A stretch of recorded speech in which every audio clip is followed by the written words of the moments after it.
Dieudonné Mbala, bonjour. Bonjour. Ou alors je devrais plutôt dire Dieudonné Mbala, Onomvoy. Madame Voy. Ndomoneya. Madame Mane Wono, Madame Varatangana Mbala. Ah, d'accord. Merci en tout cas de cet accueil, en tout cas. Et je pense que la famille Wundo nous regarde, tant mieux. Je les salue. Alors, pour revenir à nous, Dido, vous êtes humoriste et militant politique. Oui. Vos prises de position sont controversées par diverses associations, formations et mouvances politiques. Vous êtes qualifié de gauche, d'extrême droite, d'antisémitisme, communautarisme, alors que vous vous définissez comme un républicain de gauche, anticommunautariste et antisioniste. Oui, je suis un antisioniste, c'est vrai. Pouvez-vous alors dans ce contexte nous dire comment vous vous situez dans le paysage républicain et politique à partir de votre expérience et parcours de vie? Là, je dirais que pour tous les Africains qui nous regardent, puisque c'est a priori l'objet de cette vidéo, Africains et Antillais, regardez l'histoire au travers de votre propre expérience et puis au travers de l'histoire telle qu'elle s'est déroulée. La droite, la gauche n'a pas empêché la colonisation, l'exploitation, la France-Afrique, la relation Nord-Sud. Il y a un nouveau clivage qui apparaît depuis évidemment la dernière guerre mondiale, c'est le sionisme et l'antisionisme. En réalité, je crois que le véritable et le seul clivage, il est là. Et il me semble qu'aujourd'hui, avec ce qui se passe en Afrique, le grand vent de libération du peuple africain, c'est un vent antisioniste, porté par les frères musulmans d'un côté, mais en Afrique aussi par la posture un peu droite d'un Gbagbo, d'origine chrétienne, lui. Donc c'est vraiment l'Afrique tout entière, et une alliance qui est en train de se faire d'ailleurs au Liban, entre chrétiens et musulmans. Et ça, c'est quelque chose de tout à fait nouveau et porteur d'espoir pour les années qui viennent. Parce que là, il y a là vraiment le préambule, la situation pour que les choses changent. D'accord, mais... je suis antisioniste, voilà. Et je pense que ce vent de révolte est un vent antisioniste. C'est-à-dire qui est simplement... Un vent qui commence quand même depuis la Côte d'Ivoire, et ça il faut le dire. Hein. Oui, c'est-à-dire que moi je suis très fier évidemment que ce vent débute en Côte d'Ivoire parce que c'est très important. Et d'ailleurs à ce sujet, quelle est votre opinion là-dessus? Mais très clairement, moi je suis contre la France-Afrique et l'ingérence de la France et de l'Occident dans les affaires ivoiriennes. Donc la constitution ivoirienne a déclaré M. Gbagbo président. M. Gbagbo est président, le reste, ça n'est qu'encore une fois l'instrumentalisation médiatique, politique de l'ancien empire qui voudrait régler les affaires ivoiriennes comme elle gère de toute façon dans toute l'Afrique noire, elle gère encore la politique. L'indépendance n'est pas encore arrivée. Gbagbo, c'est un exemple. D'habitude, ils assassinent ce genre de président. Pourquoi ils ne l'ont pas fait cette fois-ci? Ou alors pourquoi est-ce qu'ils ne l'ont pas encore fait? Quelque chose est en train de changer. Ben Ali était obligé de partir. Moubarak aujourd'hui. Je sens que tous ces présidents africains qui sont là depuis 30 ans pour servir les intérêts de l'Occident sont dans une posture délicate. Et je crois qu'ils ont été sacrifiés. Et je pense que tout ça profite dans l'esprit du sionisme à créer un chaos général pour permettre à Israël de continuer d'exister dans ce chaos général. Donc, c'est-à-dire que d'après vous, tout cette mouvement, ce soulèvement semble être orchestré? Je dirais qu'il joue avec de la nitroglycérine. Bien évidemment, le peuple a envie de se libérer, mais je crois que derrière, il y a les intérêts américains. La France-Afrique est en train de disparaître, les États-Unis prennent de plus en plus de contrôle de ce continent, et derrière ces soulèvements, ce sont des réseaux qui sont en train de changer, mais le peuple, lui, bouge. Et il y a quand même des garde-fous, notamment les frères musulmans, on le disait tout à l'heure, les mouvements islamistes, qui pour moi ne sont pas des mouvements qui m'inquiètent, bien au contraire. Je pense que ce sont des mouvements qui sont des mouvements avec une volonté de changement. Alors qu'ils aient j'ai la plus grande des sympathies pour le Hezbollah, pour le Hamas, pour l'Iran, pour la Syrie. Et je pense que, alors évidemment... Notons que vous avez à plusieurs reprises rencontré M. Ahmadinejad. Oui, qui est à mon avis le chef de file de ce grand changement. C'est le fait que l'Iran ait résisté et tenu qui a inspiré la révolte à tous les autres. Et donc c'est vraiment formidable. Et d'ailleurs, pour rester là-dessus, ça c'est juste une petite parenthèse, pouvez-vous nous dire un petit peu ce qui vous a totalement poussé, et on le voit depuis quelques années, à vous rapprocher voilà, du monde arabe? Oui, moi je suis, comme mon nom l'indique, et comme beaucoup d'Africains, j'ai grandi dans la religion catholique. J'ai toujours été très attaché à la lumière de Jésus-Christ. Et même encore aujourd'hui, jamais. Je trouve qu'il y a eu une grande trahison du Christ au travers de ceux qui ont récupéré sa parole et ceux qui l'ont instrumentalisé. Quand on a un George Bush qui, la main sur la Bible, nous explique qu'il faut aller faire la guerre en Irak, alors que l'on sait aujourd'hui qu'il n'y avait pas d'armes de destruction massive, que tout ça a été inventé. Bon, évidemment, le Christ, notre Christ, a été instrumentalisé. Mais je crois que les combattants et les résistants, ceux qui ont résisté, comme le Christ l'a fait, en chassant les marchands du temple, aujourd'hui, ce sont nos frères Pour rebâtir le temple en 3 jours. Oui, et ce sont nos frères musulmans qui font ce travail aujourd'hui. Je pense qu'il y a un destin commun entre chrétiens et musulmans. Il n'y a pas de gentils et de méchants d'un côté. Je pense vraiment que la parole de Jésus-Christ, le Christ ressuscité en nous, en chacun de ceux qui ont grandi. Moi, il a participé à me construire, le Christ. Donc, je ne le laisserai pas aux marchands du temple. Mais je crois que notre avenir est dans une fraternité avec l'islam, parce que l'islam aujourd'hui porte les résistants. Et regardez, les églises, enfin en Occident en tout cas, sont en train de se vider. Les gens se convertissent doucement, parce que c'est le seul espace de résistance au monde de l'argent, au monde marchand. Et je trouve ça vraiment regrettable, ayant grandi encore une fois dans cet univers chrétien, que nous laissions le Christ à ceux qui l'ont tué. Donc aujourd'hui, pour vous, il y a une différence entre Dieu et Allah? Non. Pour moi, on parle bien de la même chose. Et c'est pour ça que je dis il faut abattre cette dernière frontière. Nous devons, ensemble, musulmans et chrétiens, nous battre contre le malin. D'accord. Vous avez développé la polémique lancée par Éric Zemmour sur la liberté d'expression en utilisant les Noirs et les Arabes, et vous, les Juifs.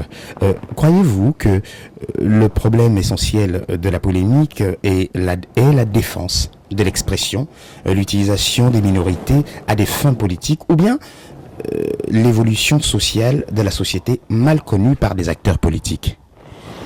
Jusqu'à présent, moi j'ai toujours soutenu la liberté d'expression. Alors évidemment, lorsqu'on s'attaque aux minorités visibles, comme l'a fait Éric Zemmour, c'est facile.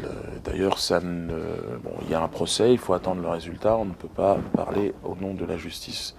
Mais attendons le compte-rendu de cette audience, enfin tout au moins le résultat du délibéré. Moi je pense que le communautarisme en France est en train de s'installer, qu'il y a eu un grand revirement entre les périodes antiracistes de la gauche qui a instrumentalisé un petit peu le Parti socialiste, les grands mouvements antiracistes, et qui en fait s'en sont servis politiquement. Et aujourd'hui, il y a un retour au communautarisme assumé, et le curseur, c'est toujours la même communauté en réalité, qui va de l'un à l'autre, quoi. C'est-à-dire la communauté juive qui a eu aujourd'hui, et qui a avec ces organisations, alors je ne parle pas des juifs en général, il n'y a pas d'amalgame, il y en a plein qui ne se sentent pas concernés par le lobby juif, mais le lobby juif en France est très puissant, et dans le monde, mais en France il est particulièrement puissant. Il y a un organe qui s'appelle le CRIF qui rassemble chaque année les élus de la République jusqu'au président de la République. Tous les ministres sont convoqués, on leur donne quasiment une feuille de route, on leur explique ce qui est bien, ce qui n'est pas bien, et c'est ça le vrai danger aujourd'hui de la France et les dangers de la République. Éric Zemmour, faisant partie de cette dynamique, jusqu'à présent il avait une cohérence, il parlait de la France, et puis maintenant il commence à attaquer le Hezbollah, il commence à attaquer les grands mouvements de résistance internationaux, les grands mouvements d'espoir, j'ai envie de les appeler comme ça, pour beaucoup de gens.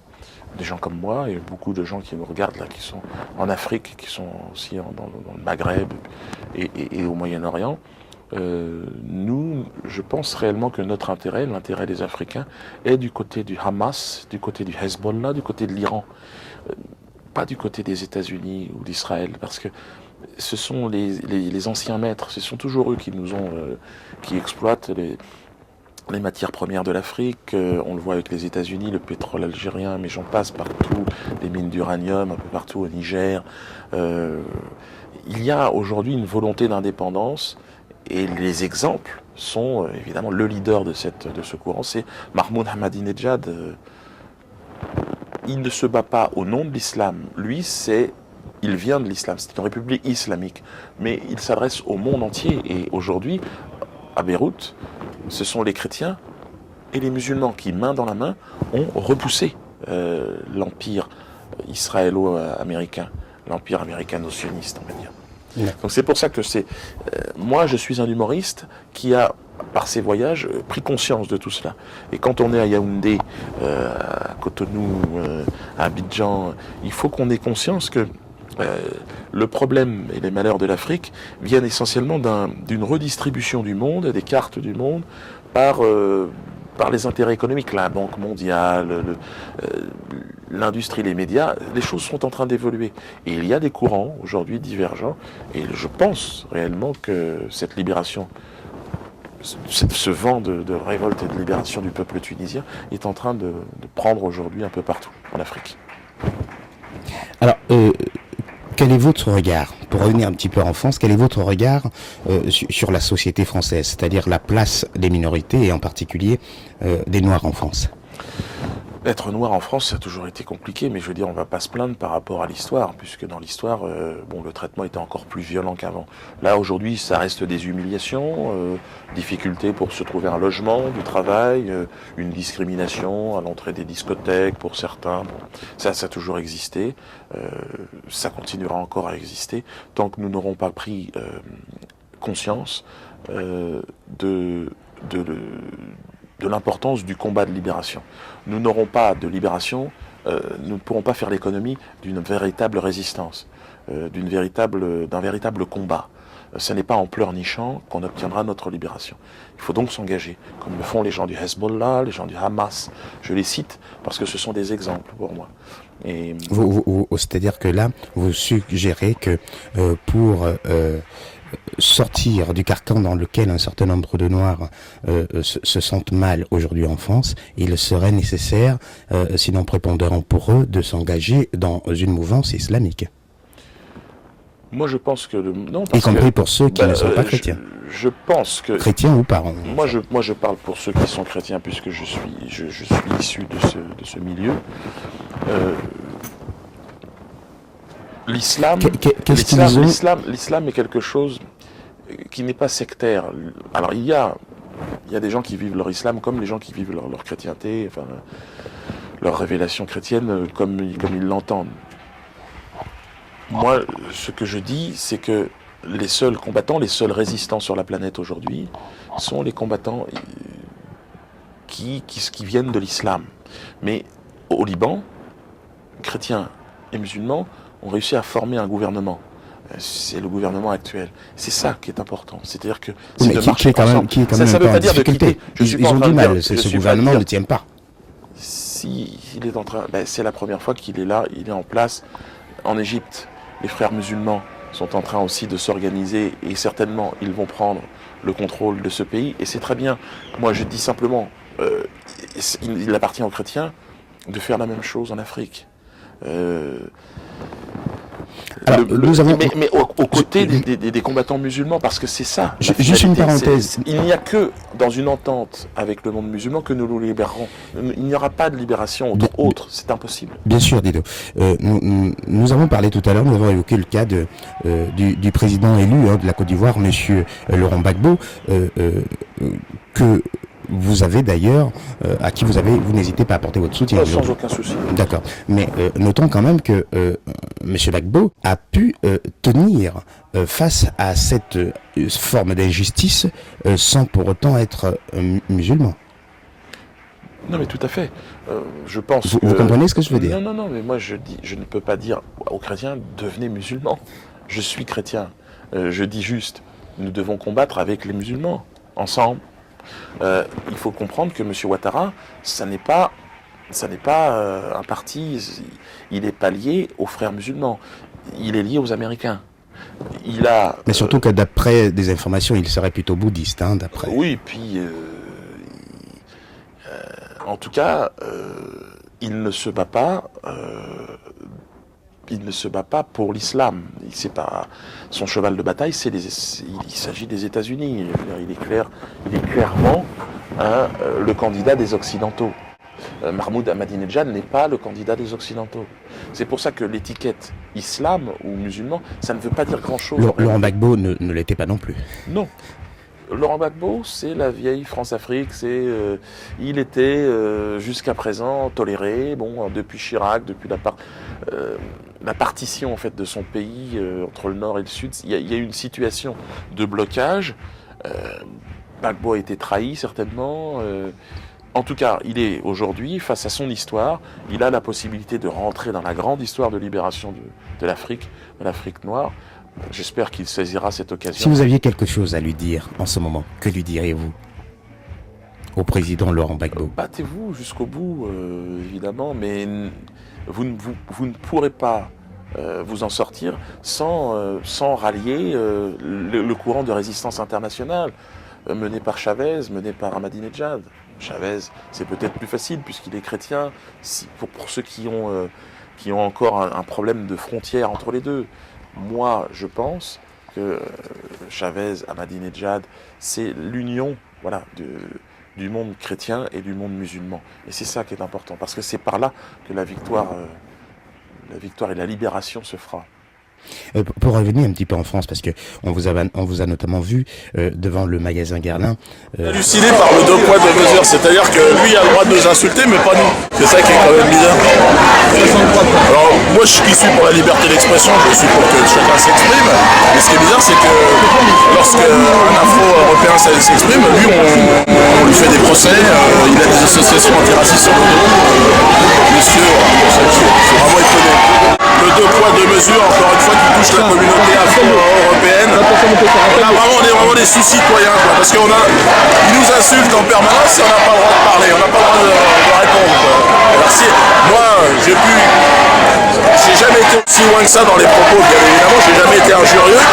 Et pourtant, moi, j'ai été traîné en justice pour avoir osé remettre en cause la politique de l'État d'Israël, par exemple. Pourquoi ? Nègre, tais-toi, fais de la musique et zouk, voilà, c'est un peu ce que... Donc, tant mieux aujourd'hui qu'il y a cette organisation. Il y a les Afro-Américains qui sont là aussi, qui eux sont beaucoup plus structurés. Un certain nombre de personnes, donc noires, nègres, comme moi, et vous bien sûr, ont été très très contents de votre venue. Avez-vous encore des informations à ce sujet ? Bon, on a vu de toute façon la récupération par certaines associations. Notamment je pense au CRAN, des gens qui ne représentent que les intérêts d'un tout petit groupe d'individus et qui se sont jetés là-dedans. C'est toujours un peu pitoyable et regrettable de voir que la dignité du groupe peut être bradée comme ça, à moindre coût, pour les intérêts de 2-3 personnes. Je ne critique pas, je ne suis pas en train de lancer une polémique sur ce qu'est le CRAN ou ces associations derrière.